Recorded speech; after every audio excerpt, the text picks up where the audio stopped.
அன்புள்ள மதச்சார்பற்ற முற்போக்கு கூட்டணி கட்சிகளை சார்ந்திருக்கக்கூடிய வேட்பாளர்களை ஆதரித்து நடைபெறக்கூடிய இந்த மாபெரும் பொதுக்கூட்டத்தில்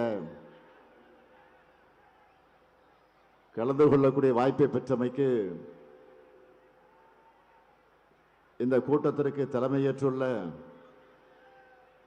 விழுப்புரம் மத்திய மாவட்ட கழகத்துடைய செயலாளர் லட்சுமணன் அவர்களே, முன்னிலை ஏற்றுள்ள கழகத்தினுடைய துணை பொதுச் செயலாளர் முன்னாள் அமைச்சர் முனைவர் பொன்முடி அவர்களே, மண்டல பொறுப்பாளர் மாண்புமிகு அமைச்சர் MRK பன்னீர்செல்வம் அவர்களே, முன்னாள் அமைச்சர் செஞ்சி மஸ்தான் அவர்களே, மாவட்ட கழகத்தினுடைய செயலாளர்கள் ஒருவராக இருக்கக்கூடிய பொன் கௌதம சிகாமணி அவர்களே,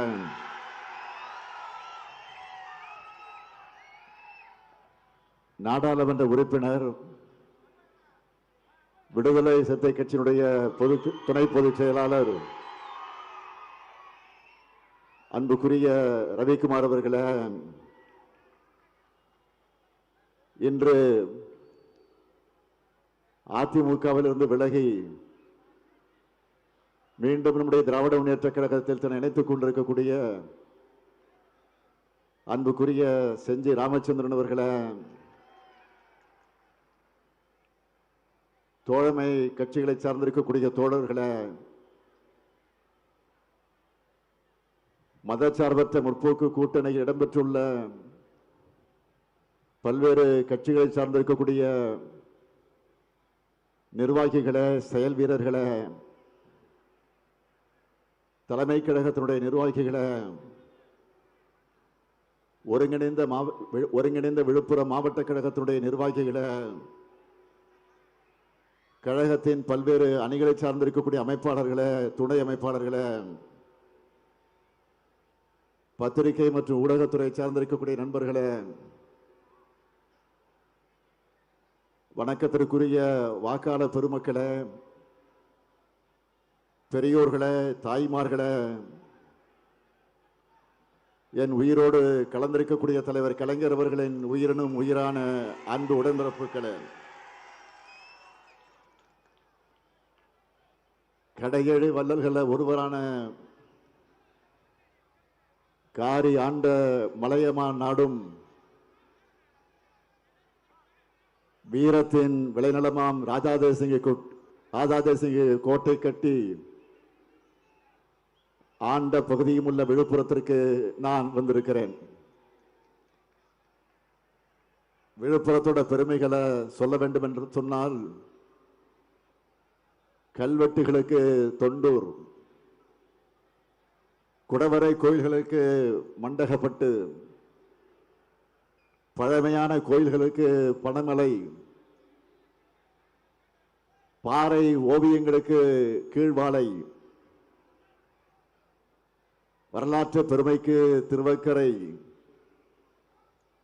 இலக்கியத்துக்கு தண்டபாணி சுவாமிகள், நல்லாட்சிக்கு இலக்கணமாக ஓமந்தூரார், திராவிட அரசியலுக்கு ஏஜி எனப்படும் ஐயா கோவிந்தசாமி அவர்கள், இப்படி இன்னும் நிறைய சொல்லிக்கிட்டே போகலாம். இப்படிப்பட்ட வரலாற்று பெருமைமிக்க இந்த விழுப்புரம் மாவட்டத்தில் நின்று தமிழ்நாட்டினுடைய வளர்ச்சியை காக்க, தனி தன்மையை பாதுகாக்க, மதச்சார்பற்ற முற்போக்கு கூட்டணிக்கு உங்களுடைய ஆதரவை கேட்டு, வாக்குகளை கேட்டு வந்திருக்கிறேன். முதல்ல விழுப்புரம் சட்டமன்ற தொகுதி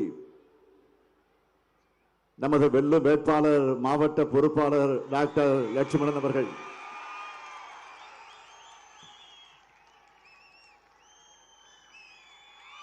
விழுப்புரம் தொகுதியில் ஏற்கனவே மக்கள் பணியாற்றி வரக்கூடிய இவருக்கு மீண்டும் தொகுதி மக்கள் உதயசூரியன் சின்னத்தில் உங்கள் பொன்னான வாக்குகளை அளிக்க வேண்டும். அடுத்து திருக்கோவிலூர் சட்டமன்ற தொகுதி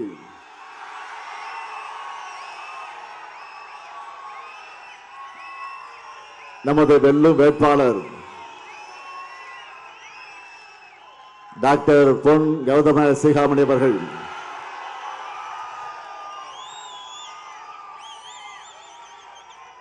ஆழ்கடலில் கண்டெடுத்த நன்முத்து பொன்முடி,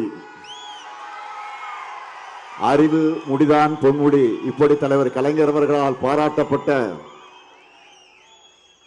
கழகத்தினுடைய துணை பொதுச் செயலாளர் முனைவர் பொன்முடியினுடைய அருமை மகன்,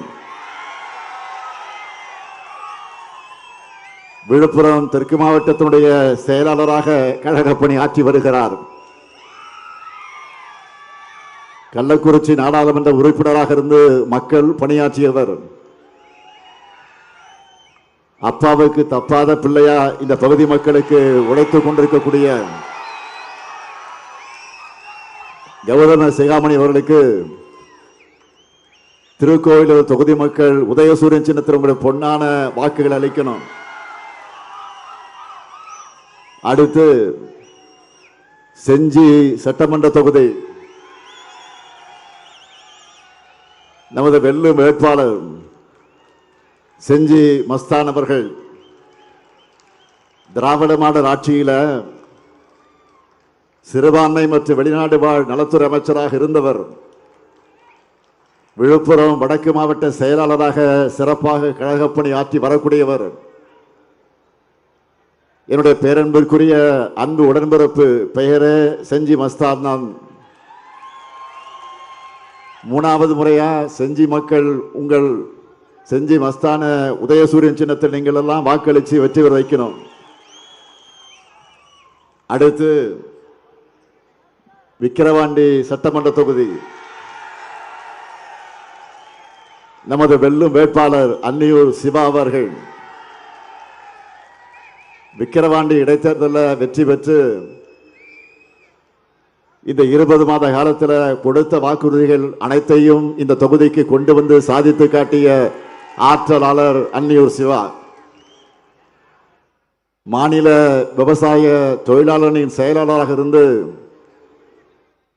அந்த பகுதி மக்கள் எல்லோருடைய செல்வாக்கையும் பெற்றிருக்கிறார். அன்னியூர் சிவா அவர்களுக்கு நீங்கள் எல்லாம் உதயசூரியன் சின்னத்தில் விக்கிரவாண்டி தொகுதி மக்கள் அனைவரும் ஆதரவு தர வேண்டும் என்று நான் கேட்டுக்கொள்கிறேன். அடுத்து மயிலம் சட்டமன்ற தொகுதி மதச்சார்பற்ற முற்போக்கு கூட்டணியில் இடம்பெற்றிருக்கக்கூடிய தேசிய முற்போக்கு திராவிட கழகத்தை சார்ந்த நமது வெல்லும் வேட்பாளர் எல் வெங்கடேசன் அவர்கள். என்னுடைய ஆரிய நண்பர், நினைவில் வாழக்கூடிய கேப்டன் விஜயகாந்த் அவர்களுடைய வழிகாட்டுதலில் வளர்ந்தவர். 2011 சட்டமன்ற தேர்தலில் திருக்கோவிலூர் தொகுதியில் வெற்றி பெற்று மக்கள் பணி செஞ்சவர்.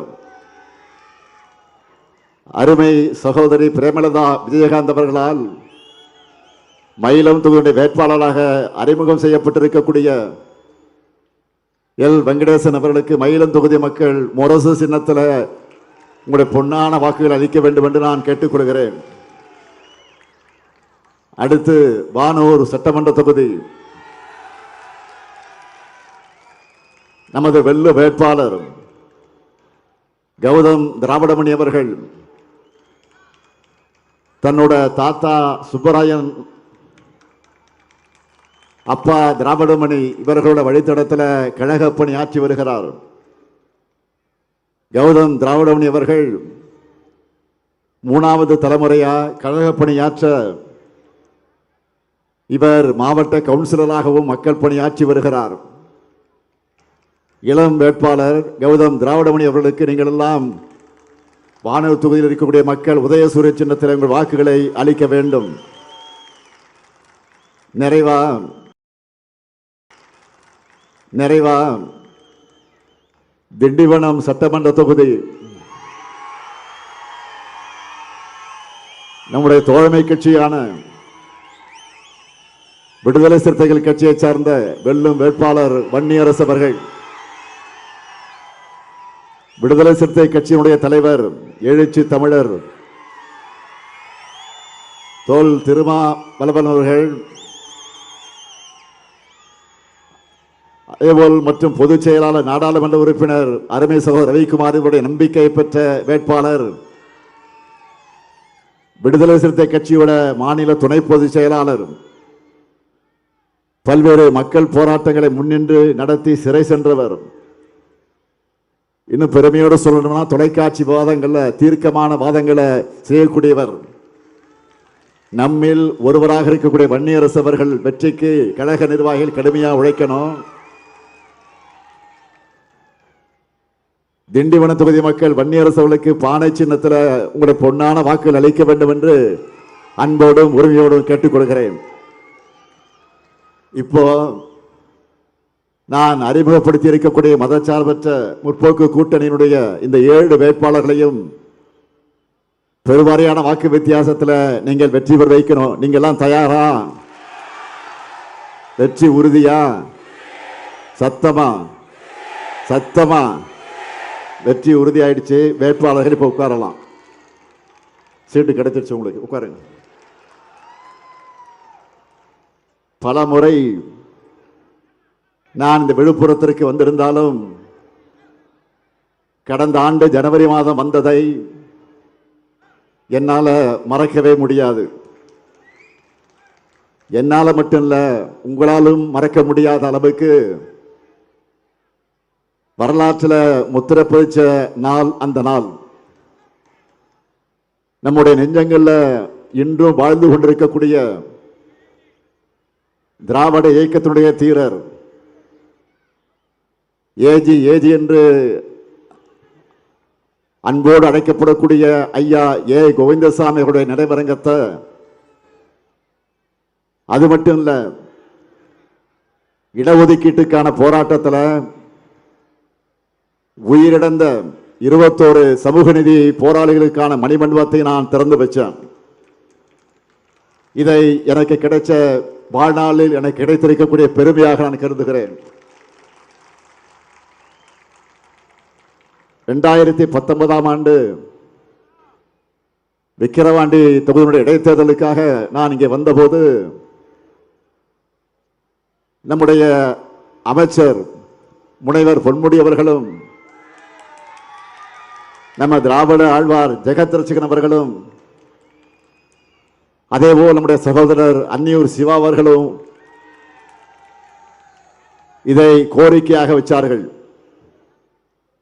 உடனே திமுக ஆட்சி அமைஞ்சவுடன் சமூக நீதி போராளிகளுக்கு மணிமண்டபம் அமைக்கப்படும் என்று அன்றைக்கு நான் உறுதியளித்தேன்.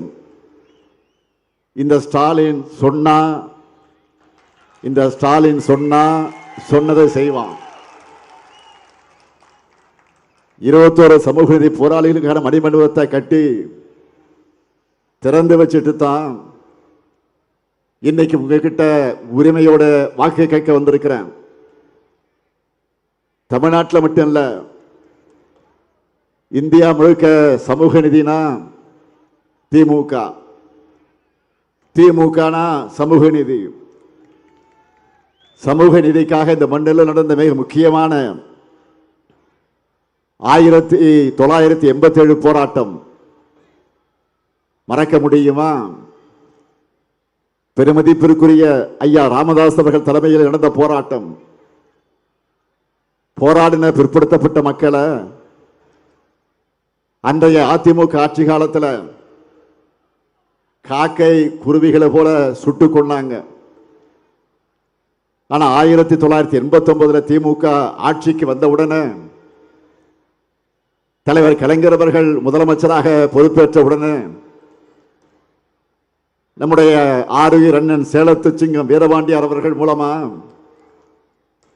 பெரியவர் ஐயா மருத்துவர் ஐயா அவர்கள் ஐயா ராமதாஸ் அவர்களை தன்னுடைய வீட்டுக்கு அழைச்சிக்கிட்டு வந்து விவாதிச்சு ஆட்சி பொறுப்புக்கு வந்த 43வது நாளிலேயே மிகவும் பிற்படுத்தப்பட்டோருக்கான 20 விழுக்காடு இடஒதுக்கீட்டை உருவாக்கி கொடுத்த வரலாற்று சிறப்புமிக்க முடிவை அமைச்சரவை கூட்டத்தில் எடுத்தார். இன்னைக்கு கல்வியில, வேலை வாய்ப்புல மிகவும் பிற்படுத்தப்பட்ட சமூகத்து பிள்ளைகள் படிச்சு வேலைக்கு போய் முன்னேறி கொண்டிருக்கிறார்கள். கலைஞர் கொடுத்த இடஒதுக்கீடு தான் அதற்கு மிக மிக முக்கிய காரணமாக இருக்கு. பிற்படுத்தப்பட்டோருக்கு 30 விழுக்காடு, மிகவும் பிற்படுத்தப்பட்டோருக்கு 20 விழுக்காடு, ஆதி திராவிடர்களுக்கு ஏற்கனவே இருந்த 16 விழுக்காட்டை உயர்த்தி 18 விழுக்காடாகவும், பழங்குடியினருக்கு 1 விழுக்காடுன சமூக நீதி வரலாற்றில் 69 விழுக்காடு இடஒதுக்கீடு வந்துச்சு. சமூக நீதிய நிலைநிறுத்தின இயக்கம் மட்டுமல்ல, சமூக நீதி போராளிகளை போற்றுகிற இயக்கமும் திமுக தான். உயிர் தியாகம் செஞ்ச 21 பேர் குடும்பத்திற்கு 3 லட்சம் ரூபாய் கருணை தொகையும் மாதந்தோறும் பென்ஷனும் வழங்கினவர் முதலமைச்சராக இருந்த கலைஞர் அவர்கள். இன்றைக்கும் அந்த குடும்பங்கள் மாதம் 3000 ரூபாய் பெற்று வராங்க. அவங்களுக்கு சமூக நீதி போராளிகள் என்ற பட்டமும் வழங்கப்பட்டுச்சு. அப்போ சாலையில மறியலில் கைதான 2 லட்சம் பேர் மீதான வழக்குகள் திரும்ப பெறப்பட்டுச்சு. அது மட்டும் இல்ல, குண்ட தடுப்பு சட்டத்தின் கீழ் கைது செய்யப்பட்ட வன்னியர் சங்கத்தினுடைய நிர்வாகிகளான பூத்தா அருள்மொழி அவர்கள், பூத்தா இளங்கோவன் அவர்கள், வாழை செல்வன் அவர்கள், ஆரணி ராஜேந்திரன் அவர்கள், தாரா சிங் ஆகிய 5 பேர் மீதான வழக்கும் திரும்ப பெறப்பட்டுச்சு. திரு வாழப்பாடி ராமமூர்த்தி அவர்களும், வன்னிய அடிகளார் வன்னியர் கூட்டமைப்பினுடைய நிறுவன தலைவர் CN ராமமூர்த்தி ஆகியோர் முதலமைச்சர் தலைவர் கலைஞர் அவர்களை சந்தித்து மரியாதைக்குரிய SS ராமசாமி படையாச்சார் அவர்களுக்கு சென்னையில் ஒரு மைய பகுதியில் சிலை வைக்க வேண்டும் என்று கோரிக்கை வச்சப்போ, அன்றைக்கு நான் சென்னை மாநகரத்தினுடைய மேயராக இருந்தேன். தலைவர் கலைஞர் அவர்கள் அவர்களை எல்லாம் என்னிடத்தில் அனுப்பி வைத்தார்கள். சென்னையில் 3 இடங்களை குறிப்பிட்டு அவங்க என்கிட்ட கொடுத்தாங்க. இறுதியா சென்னை ஆல்டா சந்திப்பில் ராமசாமி படையாச்சாருக்கு சிலை அமைக்கப்பட்டுச்சு. முதலமைச்சர் கலைஞரும் நானும் அந்த விழாவில் கலந்து கொண்டோம். வன்னியர் பொது சொத்து வாரியம் அமைக்கணும்னு வன்னிய சமூகத்தினுடைய தலைவர்கள் அன்றைக்கு முதலமைச்சர் கலைஞர் கிட்ட கோரிக்கை வச்சாங்க. 2009ஆம் ஆண்டு அதற்கான ஆணை பிறப்பித்தது கழக அரசு தான். அதோடைய தொடர்ச்சியாகத்தான் 21 சமூக போராளிகளுக்கு மணிமண்டபத்தை கட்டி நான் திறந்து வச்சேன். இன்னைக்கு அந்த தியாகத்தால பயனடைஞ்ச சிலர் எப்படியெல்லாம் துரோகிகள்னு மாறி இருக்கிறாங்க அப்படின்னு உங்களுக்கு எல்லாம் தெரியும். மருத்துவரை ராமதாஸ் அவர்களுக்கு இன்றைக்கு பலர் நம்பிக்கை துரோகம் செஞ்சிருக்கலாம். ஆனால் தலைவர் கலைஞரும் நானும் திராவிட முன்னேற்ற கழகமும் அவரை என்றைக்கும் சமூக நீதி போராளியாகத்தான் பார்க்கிறோம், மதிக்கிறோம். இன்று NDA என்ற பெயரில் அமைக்கப்பட்டிருக்கக்கூடிய கூட்டணி என்பது துரோகிகளால் தமிழ்நாட்டிற்கு புதிய துரோகம் செய்ய அமைக்கப்பட்டிருக்கக்கூடிய கூட்டணி. அது இவங்களுடைய துரோக பட்டியலை நீங்க பார்த்தீங்கன்னா தெரியும். முதல் துரோகம், தமிழ்நாட்டு மாணவர்களோட உயிர்களை பலி வாங்கி இருக்கக்கூடிய நீட் தேர்வை அனுமதிச்சாங்க. அடுத்து அந்த நீட் தேர்வுக்கு எதிராக சட்டம் ஏற்றப்பட்டது. சட்டம் ஏற்ற வேண்டும் என்று ஒரு நாடகத்தை ஆடி அந்த சட்ட மசோதாவை ஓனராக இருக்கக்கூடிய பாஜக அரசு திருப்பி அனுப்பிச்சது அதை சட்டமன்றத்தில் சொல்லாமலேயே ஓராண்டு காலம் மறைச்சாங்க. மாணவர்களுக்கு துரோகம் பண்ணாங்க. அடுத்து மின்கட்டண உயர்வுக்கு காரணமாக இருக்கக்கூடிய உதய் மின் திட்டத்தில் கையெழுத்து போட்டும் அதே போல 3 வேளாண் சட்டங்களை ஆதரிச்சும் போராடிய விவசாயிகளை கொச்சைப்படுத்தி விவசாயிகளுக்கு துரோகம் பண்ணாங்க. பண மதிப்பிழப்பு நடவடிக்கையால எப்படி உங்க சுருக்கு பையில் இருக்கக்கூடிய பணத்தை பறிச்சாங்களோ அதே போல 100 நாள் வேலை திட்டத்தை நாசப்படுத்தி உங்களோட தினசரி வாழ்வாதாரத்திற்கு துரோகம் பண்ணாங்க. அடுத்து இன்னைக்கு நாம் எல்லாம் கீழடி தமிழர் தாய்மடின்னு பெருமையா சொல்றோம். அந்த கீழடி ஆழ்வுகள் எல்லாம் குழி தோண்டி புதைக்க பார்த்து தமிழ்நாட்டுக்கு துரோகம் பண்ணாங்க. குடியுரிமை திருத்த சட்டம், வக் திருத்த சட்டம் கொண்டு வந்து இஸ்லாமிய மக்களுக்கு துரோகம் பண்ணாங்க. இப்போ FCRA சட்டம் கொண்டு வந்து சொத்துக்களை அபகரித்து கிறிஸ்துவ சமுதாய மக்களுக்கு துரோகம் செய்ய துடிக்கிறாங்க. இந்திக்கும் சமஸ்கிருதத்துக்கு மட்டுமே அதிக நிதி ஒதுக்கி அன்னை தமிழுக்கு துரோகம் பண்றாங்க. மும்மொழி கொள்கையை திணிச்சும் அதை ஆதரிச்சும் 50 ஆண்டுகளா தமிழ்நாட்டை பாதுகாக்கிற இருமொழி கொள்கைக்கு துரோகம் பண்றாங்க. மெட்ரோ ரயில் திட்டம், கல்வி நிதி உள்ளிட்டவற்றை தடுத்து தமிழ்நாட்டோட வளர்ச்சிக்கு துரோகம் பண்றாங்க. இதுதான் NDA கூட்டணி. துரோகங்களால் தமிழ்நாட்டுடைய வளர்ச்சியை கெடுக்க நினைக்கக்கூடிய NDA ஈஸியா புரிய சொல்றவங்களுக்கு no development alliance, no D development, alliance NDA, அதான் NDA. இப்போ இவ்வளவு துரோகங்களை செஞ்சுட்டு கூச்சமே இல்லாம மக்கள்கிட்ட வந்து வாக்கு கேட்க வராங்க. இவங்களோட சதி திட்டத்தை முறியடிச்சு தமிழ்நாட்டை முன்னேற்ற பாதையில் அழைச்சிக்கிட்டு போக வேண்டும் என்றுதான் நம்ம சூப்பர் ஸ்டாரை களத்தில் இறக்கி இருக்கிறோம். 2026 தேர்தலோட சூப்பர் ஸ்டார் யாரு? யாரு? தேர்தல் அறிக்கை சூப்பர் ஸ்டார் யாரு? சூப்பர் ஸ்டார் யாருன்னு கேட்டா சின்ன குழந்தைகள் தேர்தல் அறிக்கை சொல்லும். அதான் நான் பிரச்சாரத்திற்கு கிளம்புறதுக்கு முன்னையே நம்ம சூப்பர் ஸ்டார் நமக்காக பிரச்சாரத்தை ஸ்டார்ட் பண்ணிட்டாரு. நல்லா கவனிங்க.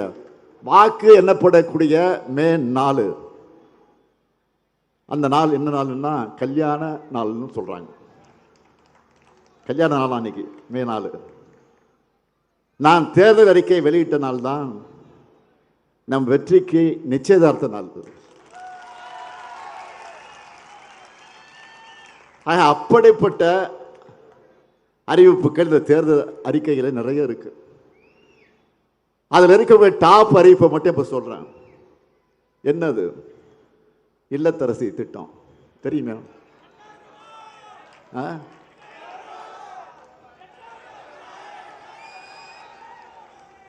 ஃபர்ஸ்ட் பாலே சிக்ஸர் தான். இல்லத்தரசி திட்டத்தில் எவ்வளவு ரூபாய்க்கு கூப்பன் தர போறோம்? 8000. சத்தமாக சொல்லுங்களேன். லேடிஸ் பக்கத்தையும் சொல்லணும் அதிகமா. இந்த கூப்பனை வச்சு உங்களுக்கு தேவைப்படக்கூடிய வீட்டு உபயோகப் பொருளை புதுசாகவும் வாங்கிக்கலாம், இல்லைன்னா பழைய பொருளை எக்ஸ்சேஞ்ச் பண்ணி புது பொருளையும் வாங்கிக்கலாம். உங்களுக்கு பிடிச்ச கடையில் உங்களுக்கு பிடிச்ச பிராண்டை வாங்கிக்கலாம். உங்களுக்கு பிடிச்ச பிராண்டே வாங்கிக்கலாம். என்னென்ன? Washing machine, fridge, TV, grinder, mixie, microwave அவன், மின் அடுப்பு. இதெல்லாம் வாங்குறதுக்கு இப்போ பெண்கள்லாம் திட்டம் போட்டுக்கிட்டு இருக்காங்க. என்ன வாங்கலாம்னு இப்போ பேசிக்கிட்டு இருக்காங்க. இப்போ இதில் உங்கள் ஹஸ்பண்ட்லாம் யாரையும் குறுக்க விட்டுறாதீங்க. நீங்கள் உங்கள் இஷ்டத்துக்கு வாங்க, உங்கள் சாய்ஸ் அது. அவங்கள இன்டர்ஃபியர் பண்ண விட்டுறாதீங்க. நீங்கள் புடவை வாங்கி விட்டு கடைக்கு போகிறீங்களா புடவை வாங்குறதுக்கு? ஒரு புடவை தானே வாங்க போகிறீங்க. ஆனால் அந்த கடையில் இருக்க எல்லா புடவையும் ஷோகேஸில் எடுத்து கீழே போட சொல்லி ஒன்று ஒன்றா பிரித்து பார்த்து தொட்டு பார்த்து தடவி பார்த்து ஒரு புடவை வாங்க 250 புடவை கீழே போடுவாங்க. ஒன்றா கேள்வி கேட்பீங்க. சிலுக்கா, நைலக்ஸா, காட்டனா, தண்ணியில் போட்டால் சுருங்குமா, சாயம் போகுமா, இவ்வளவு கேள்வி. ஒரு புடவை வாங்க. மெர்க்குரி ரேட்டும் இது மாதிரி போட்டு வச்சுருப்பாங்க கடையில், பிரைட்டாக தான் இருக்கும் அது.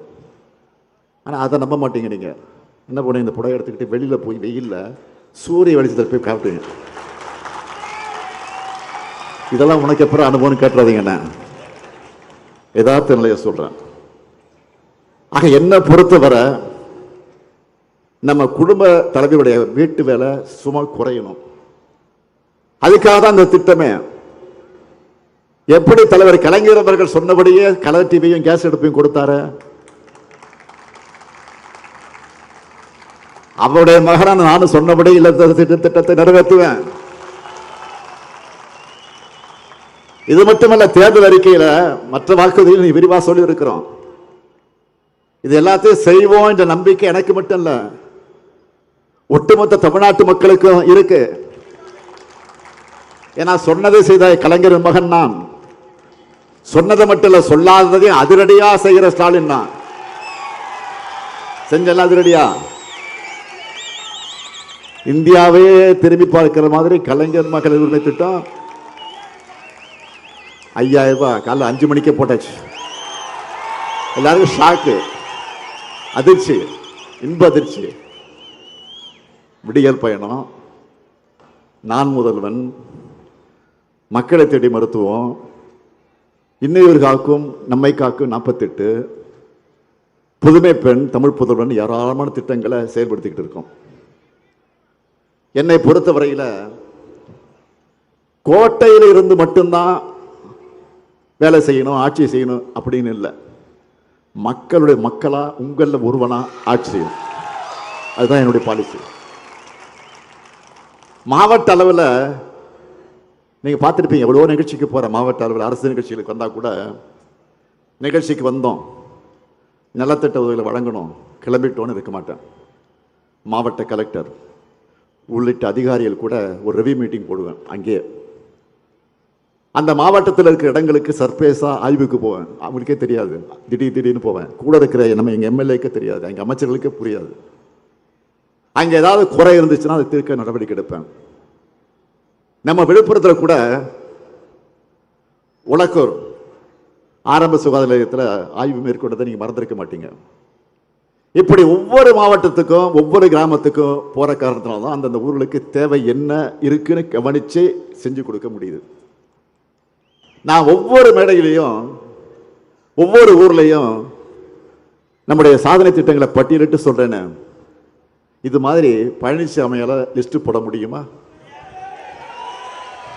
சொல்லதுக்கு உண்மை இல்லாத காரணத்தினால தான் பொய்களை இப்போ வாந்தி எடுத்துக்கிட்டு இருக்காரு. பொய்களை கூட சொல்ல வாந்தி எடுத்துக்கிட்டு இருக்காரு. அம்மா பல்கலைக்கழகம் உள்ளிட்ட திட்டங்களை தடுத்துட்டோன்னு பொய்களை கட்டவிழ்த்து இருக்காரு. 2021 தேர்தல் அறிவித்த நாள் அன்றுதான் அந்த பல்கலைக்கழகத்தை அவசரமாக அறிவிச்சு வெறும் 10க்கு 4 சைஸ்ல அறிவிப்பு பலகை வச்சுட்டு அந்த பல்கலைக்கழகம் உருவாக நிதி ஒதுக்குனாங்களா? இல்லையே. நாங்க தான். மாணவர்கள் பாதிக்கப்படக்கூடாதுன்னு அந்த பல்கலைக்கழகத்துக்கான மாணவர்களை புகழ்பெற்ற அண்ணாமலை பல்கலைக்கழகத்தோடு இணைச்சு படிப்பை தொடர வச்சோம். அது மட்டுமல்ல, விழுப்புரத்தை அடுத்து இருக்கக்கூடிய காக்குப்பம் மற்றும் திண்டிவனத்தில் அண்ணா பல்கலைக்கழகத்தினுடைய அதுக்கு இயங்கக்கூடிய அண்ணா அரசு பொறியியல் கல்லூரி தொடங்கப்பட்டு மாணவர்கள் இன்னைக்கு படிச்சுக்கிட்டு இருக்காங்க.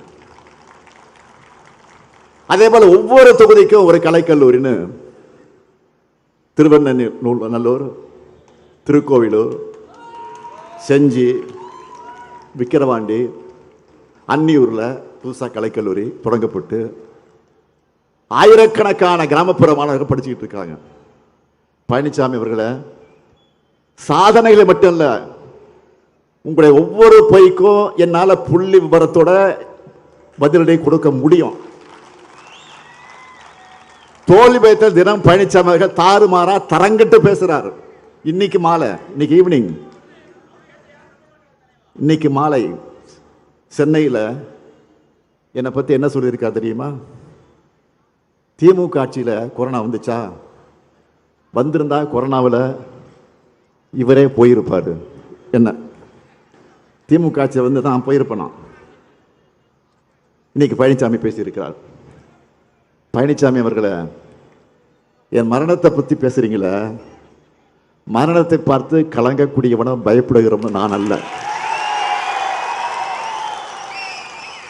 இந்த முத்துவேலு கருணாநிதி ஸ்டாலின் நான் 1971 நீங்க அரசியலுக்கு வர்றதுக்கு முன்னாடியே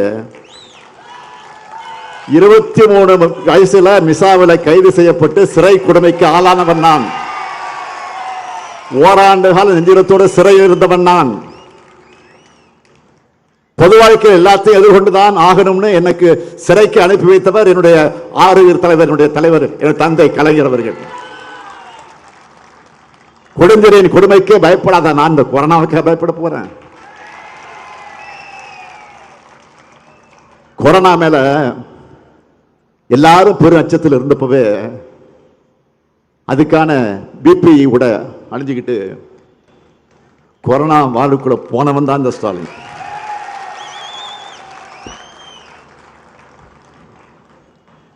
இதுவரை யாருக்கும் சொல்லாத இப்ப சொல்றேன். இப்படி நான் கொரோனா வார்டுக்குள்ள போக போறேன்னு யாருக்கிட்டே முன்னாடி சொல்லலை. கலெக்டர் இருக்காரு, அமைச்சர்கள் இருக்காங்க, எம்எல்ஏக்கள் இருக்காங்க, பிஏ இருக்காரு, எல்லாம் இருக்காங்க. நான் யார்கிட்டையும் சொல்லலை. இப்படி சொல்லாமல் போன காரணத்தில் என் மனைவி துர்காவதி இருக்காங்க பாருங்க, வருத்தப்பட்டு என்கிட்ட கோச்சிக்கிட்டு ஒரு வாரம் பேசவே இல்லை. சத்தியம். மக்களை காக்க எந்த அளவுக்கு துணிச்சலாக செல்லக்கூடியவன். அதுக்கெல்லாம் பயந்து நான் அரசியல் தலைவராக இல்லை. பழனிசாமியுடைய கீழ்த்தரமான பேச்சை கேட்ட பிறகு என்னுடைய வருத்தமெல்லாம் என்ன தெரியுமா? தந்தை பெரியார், பேரறிஞர் அண்ணா, பெருந்தலைவர் காமராஜர், மக்கள் தலைவர் எம்ஜிஆர், இனமான பேராசிரியர்னு எத்தனையோ பண்பாடு மிக்க பெருந்தலைவர்களோடு நேரில் பழகக்கூடிய நீண்ட அரசியல் அனுபவம் கொண்ட நான் இன்னைக்கு இவருக்கெல்லாம் பதில் சொல்ல வேண்டிய நிலை இருக்கேன்னு நினைச்சு உண்மையிலே வருத்தப்படுறேன். அதிமுக பொதுச் செயலாளரான பிறகு பழனிசாமி ஜெயிச்சதே இல்லை. அவர் பொதுச் செயலாளரான பிறகு எங்கேயாவது ஜெயிச்சிருக்காரா? திமுக தலைவரான பிறகு உங்களோட ஆதரவால நான் தோத்ததே இல்லை. பாஜக தமிழ்நாட்டுக்குள்ள கொண்டு வர நினைக்கிற அடிமை பழனிசாமிக்கு தமிழ்நாட்டு மக்கள் கடுமையான தண்டனை இந்த தேர்தலை கொடுக்கணும். உண்மையில் நடக்கிற தேர்தல் என்பது டெல்லிக்கும் தமிழ்நாட்டுக்கும் நடக்கிற தேர்தல். தமிழ்நாட்டுக்கு துரோகம் செய்யும் 10 தோல்வி பழனிசாமிக்கு 11வது தோல்வியை கொடுத்து விரட்டணும். டபுள் இன்ஜின் டப்பா இன்ஜின் சொல்லிக்கிட்டு டெல்லியில ரிமோட் கண்ட்ரோலுக்கு ஆடுகிற அடிமைகள் தமிழ்நாட்டை ஆளக்கூடாது. தமிழ்நாட்டை நாசப்படுத்த நினைக்கிற ஆணவ பாஜகவும் அடிமை அதிமுகவும் வேரோடும் வேரடி மண்ணோடும் வீழ்த்தப்படணும். அதற்கு திராவிட முன்னேற்ற கழகம் தான் மீண்டும் ஆட்சி அமைக்கணும்.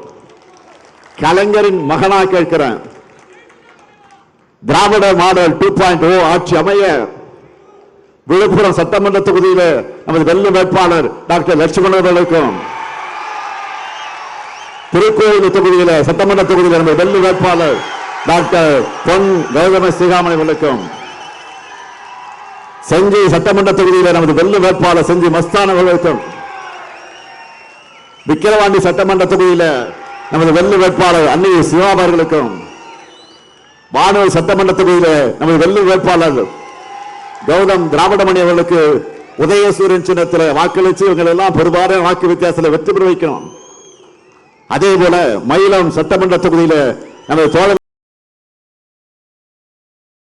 கட்சியான தேமுதிகவினுடைய வெள்ளு வேட்பாளர் நினைவில் வாழக்கூடிய கேப்டன் அவர்களுடைய அன்பை பெற்ற எல் வெங்கடேசன் அவர்களுக்கு முரசு சின்னத்தில் நீங்கள் ஆதரித்து பெருவாரியான வாக்கு வித்தியாசத்தில் வெற்றி பெற வைக்கணும். திண்டிவனம் சட்டமன்ற தொகுதியில் நமது தோழமை இயக்கமா விடுதலை சிறுத்தை கட்சியை சார்ந்த எழுச்சி தமிழர் எழுச்சி தமிழர் கலைஞரின் மேஜர் ஜெனரல் என்று திருமாவளவனுடைய அன்பை பெற்ற வெள்ளி வேட்பாளர் வன்னியரசு அவர்களுக்கு பானை சின்னத்தில் நீங்க உங்க பொன்னான வாக்கு அளிக்க வேண்டும். தமிழ்நாட்டு மக்களுடைய ஒட்டுமொத்த விருப்பமா அமையவிருக்கக்கூடிய திராவிட மாடல் 2.0 ஆட்சியில சாதனையால் சிறக்கக்கூடிய தமிழ்நாடு, தலைநிமிர்ந்த தமிழ்நாடு உருவாகும். அதுக்கு உங்களுடைய இந்த ஸ்டாலின் கேரண்டி தமிழ்நாடு மேலும் வளர்ந்திட, திராவிட மாடல் ஆட்சியை திறந்திட மதச்சார்பற்ற முற்போக்கு கூட்டணி வேட்பாளரை ஆதரவு கேட்டு